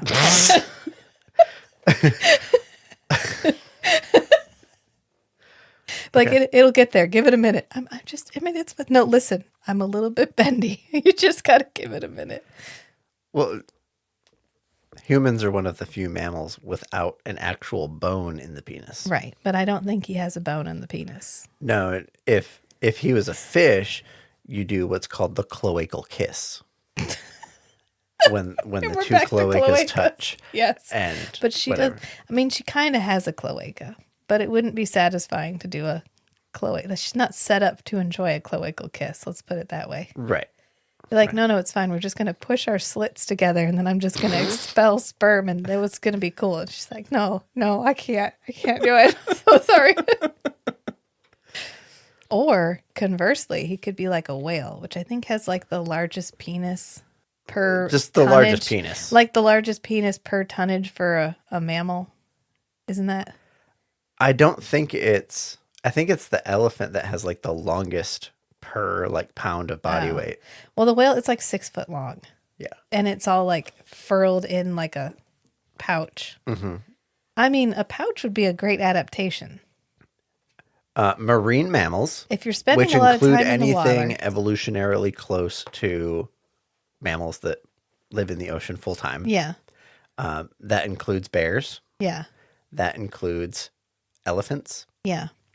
And they don't have testicles. They have testes, Yeah. 'Cause they're and internal. they're all internal. Yeah. They also have cluster kidneys that can expelling process. salt. Yeah, for extra capacity for Right. processing Well, I mean, salt he in doesn't. the water and Clearly, everything. he doesn't do that because he can't drink salt water. Right. But Which I was thinking that would be a really good additional adaptation is like the cluster kidney. it would explain why almost every other male character wears a codpiece, but he doesn't. Oh, if he has like a slit, Yeah. like the guy from Shape of Water. Shape of Water. Yes. Just like that. Doug Jones Yeah. Doug Jones. is the fucking best. All right. Yeah. So I don't know. Do we want to table the penis discussion or do you feel like there's more ground to hoe here? You didn't catch it. we got some Literally more almost dirt to every other plow. character is wearing a codpiece. In fact, Dennis Hopper has quite an impressive codpiece. Well, yeah, I mean, he's got the. I did not know that Dennis Hopper had passed away until I looked him up for this movie. And I just want everybody to know that because that was like 13 years ago. I Yeah. probably wasn't in a good place. We were, what, 25? Yeah, we weren't in a good place to notice that Dennis Hopper had passed. I may have known at the time. And then it just, Yeah, we were still struggling through the millennial apocalypse. millennial eclipse, exactly.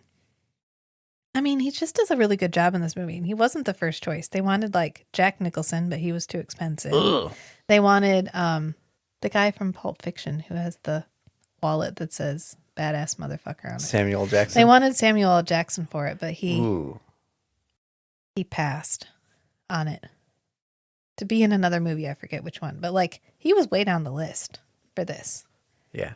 I mean, Kevin Costner was the first choice because Kevin Costner was like this. I don't know if anybody else It was Kevin remembers, Costner's movie. but there was just an era of like Kevin Costner movies, and they were Kevin Costner movies, and it was like this one, The Postman, a whole bunch. My of mom them. put on Dances with Wolves all the time. Yeah, that's a good example of a Kevin Costner movie. Or Field of Dreams. Yeah. Yep. But I think this was in the genre of like over the top extra Kevin Costner movies that were getting made around this time. Mm-hmm. And he actually had a falling out with the director, and the director left. And he didn't work with this director again until Hatfields and McCoys. Even though they were previously good friends. And famously, he said that Kevin Costner needed to only work on movies that he directed because that way he got to work with his favorite actor and his favorite director himself. But he ends up saving Enola. Back to the movie again. Yep. Okay, back to the story. Back to the story. And he pulls her up because it's going to be 2 hours long. And he pulls her up into the boat, and then they are The like, airship. yeah, the airship. And then Gregor's like, well, I think I kind of figured it out because you gave me. Oh, because as he's pulling Enola up over the edge, he sees her tattoo upside down. Right. And he's like, you're right, it is upside down because he gets a ticket from like Japanese airlines and he's able to translate the numbers using the ticket. Yeah, and he's like, they are coordinates, Yeah. and their latitude and longitude. And I have this map. Then he pulls an astrolabe out of his plot device bag. It's not an astrolabe. I don't think it's an astrolabe. An astrolabe. Yeah, it's an astrolabe. Sextant. Sextant. Yeah. Sorry. He pulls a sextant out of his plot device bag. He's like, oh, you just do this thing where you twizzle this little stick and then you shoot the bum and then you shut, there, it's right over there. Like, he doesn't know how to use a sextant. That is a highly sophisticated, That's a lot of training. Yeah. And he's just like, dry land is that way. And he just points over his shoulder. And they just head off in that direction. It's fine. It's fine. It's fine. It's fine. And they end up finding dry land. Right about the time that I guess water's running out or whatever. Because they land and there's plenty of fresh water and they find a little village and they find Enola's parents and they find her music box and they find the scraps of paper and tattoo equipment right from when they made Enola's tattoo. So just confirming that this is actually where Enola came from. Yeah. And they must have been the last two people. And I don't know, and the one guy's like, raising their we'll grandchild bury or them something. in the dirt. I think it was their way. I always remember that scene. And in the theatrical cut, the mariner ends up leaving pretty much because it's just freaking him out. Like Dryland is freaking him. He's wigging him out. It doesn't move right. It don't move right. But in the theatrical version, it's because there's more people like you, and there's more people You like mean the me. Ulysses cut? That's what I mean. Sorry, the Ulysses cut. He's like, there's more people like you, and there's more people like me out there, and I'm gonna go find him, and I'm gonna tell him how to get here, so that more people can survive, and we don't repopulate the planet from 2 old dudes and 2 women, one of whom is like 8. This feels like an awkward situation. I'm going to go find some more people for you, which makes more sense. And she also gives him a name because she talks about the story of a man who wandered on the ocean for years before he finally found his way home. And his name was Ulysses. And that's why it's called the Ulysses cut. And she names Kevin Costner's character Ulysses. Right. And then as he's riding away on this wooden boat that has mysteriously survived all of this time out in the open, without rotting or needing repair or anything. Plus, how is he going to explain that? The first person he finds is going to be like, what's your boat made out of? And he's going to be like, a really weird kind of metal. Fish. It's made out of fish. Fish bones? What? It's a really big fucking fish. It's a really big fucking fish. Because if you imagine, dirt is a hot commodity. Paper is a hot commodity. Wood. An entire wood boat? Holy fucking shit. It's like sailing around on a gold toilet. It is like sailing around. That's exactly what it's like.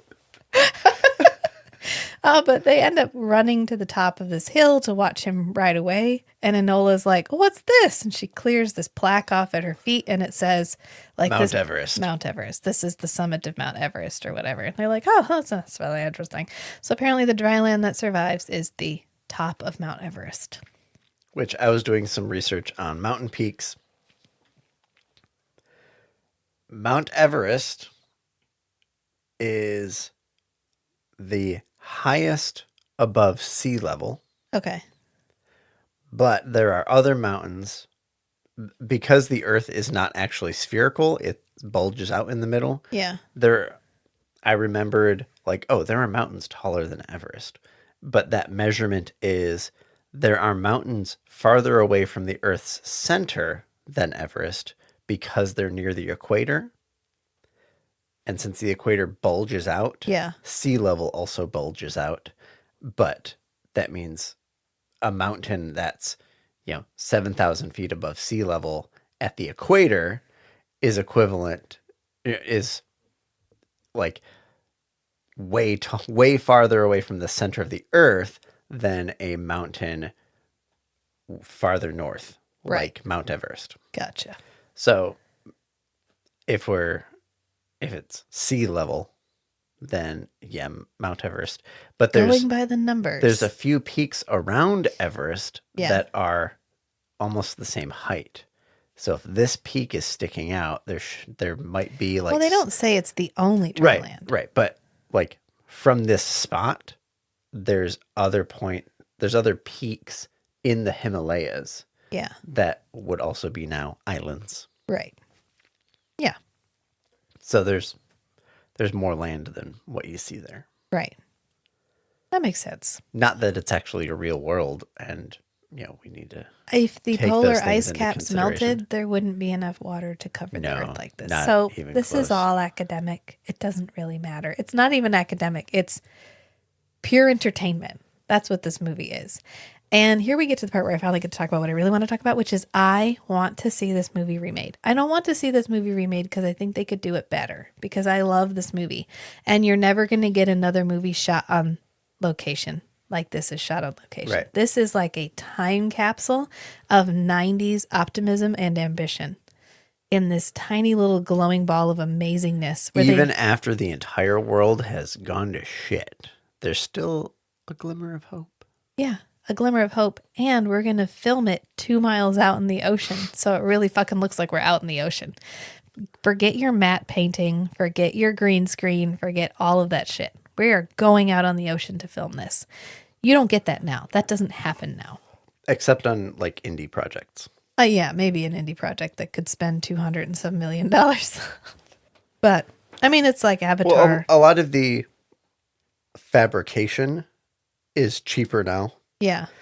And I'm just filming saying wise, you could use drones. Right, but CG is going to be cheaper. Yeah. CG is going to be... It's going to be more convenient because you can produce exactly what you have in your mind. Right. So you can... They're not going to get an apples to apples movie is what I'm saying here. But you could create a soul remake of this movie. And what I would love to see is something like this movie, but where we really lean into what it means to be like the mariner. The fact that he lives in a world that is purely water, and he is capable of existing in the water. Right. And he should be He's the only one that can traverse this terrain. He should be as at home in the water as he is on the boat. And we don't lean into that enough. Probably because of filming limitations. I mean, we only get a couple of like him in the water scenes. Right. Filming underwater is kind of a big deal in the 90s. Right. So we're not getting, we can't. It's just not possible to do it. And I would have, I mean, like the scene where he holds the dudes under the water and they drown, or the one where he comes out and pulls the guy off of the Sea-Doo.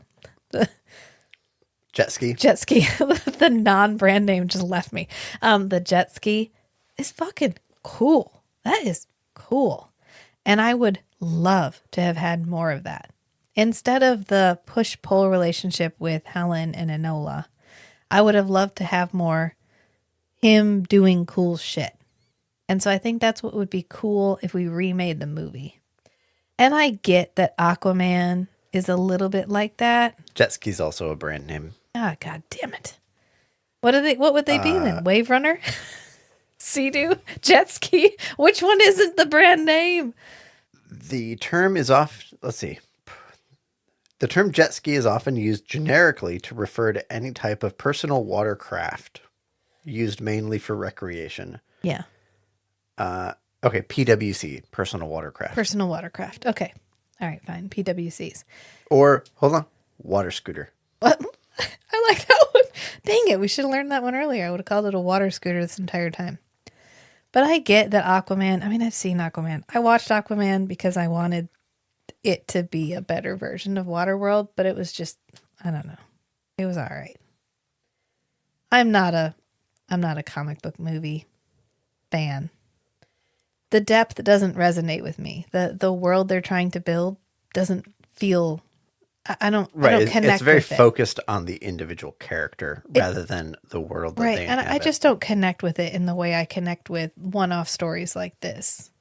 It's not like a judgment on Aquaman. I don't hate Aquaman. It just didn't do it for me.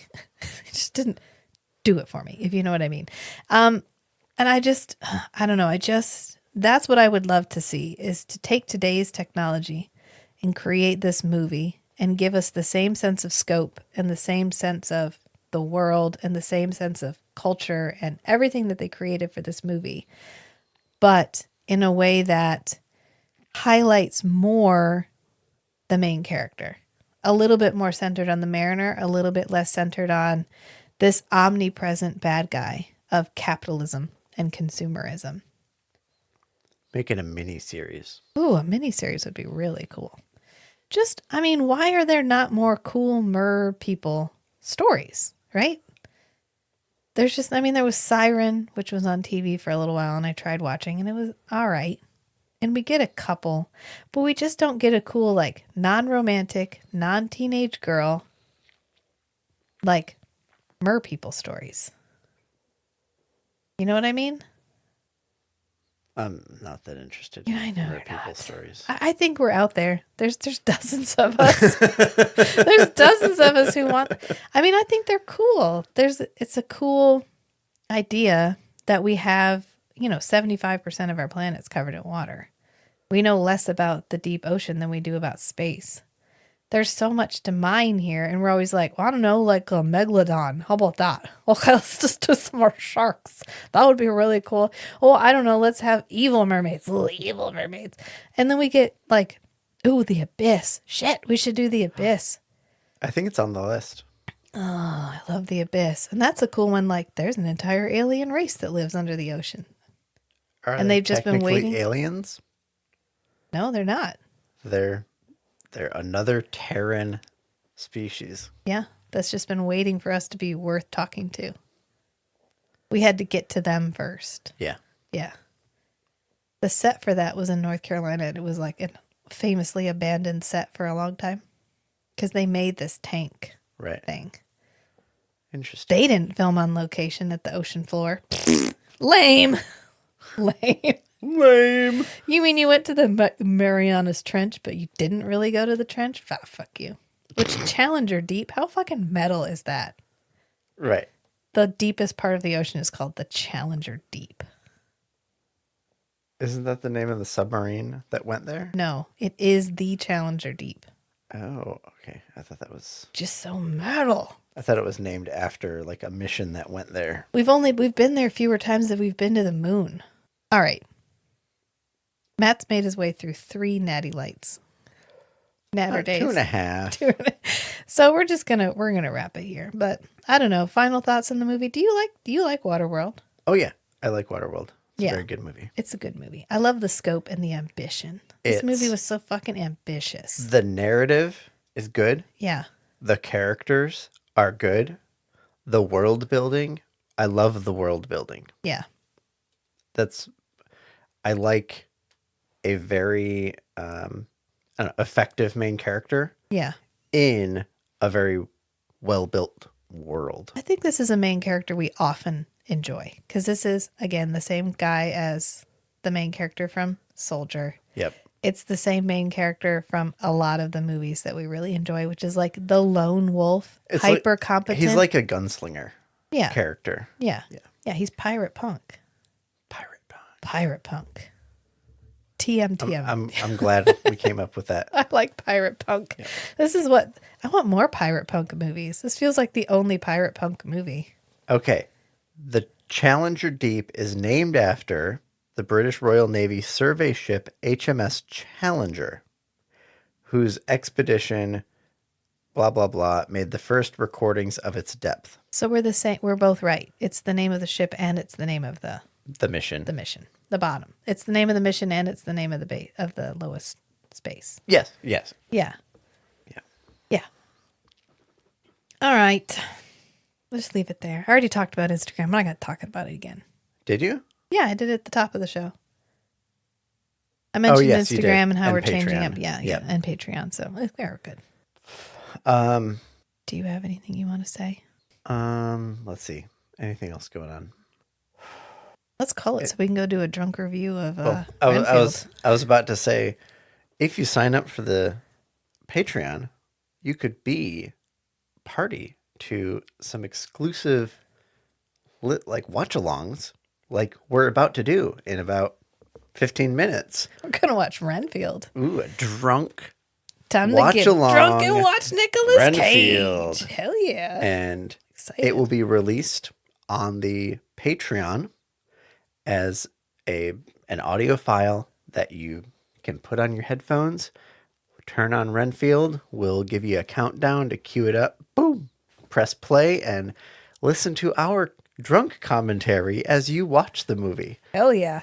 And if we start talking about Gilgamesh and the nature of human sexuality again, I'm cutting off our drunk watch along privileges. What?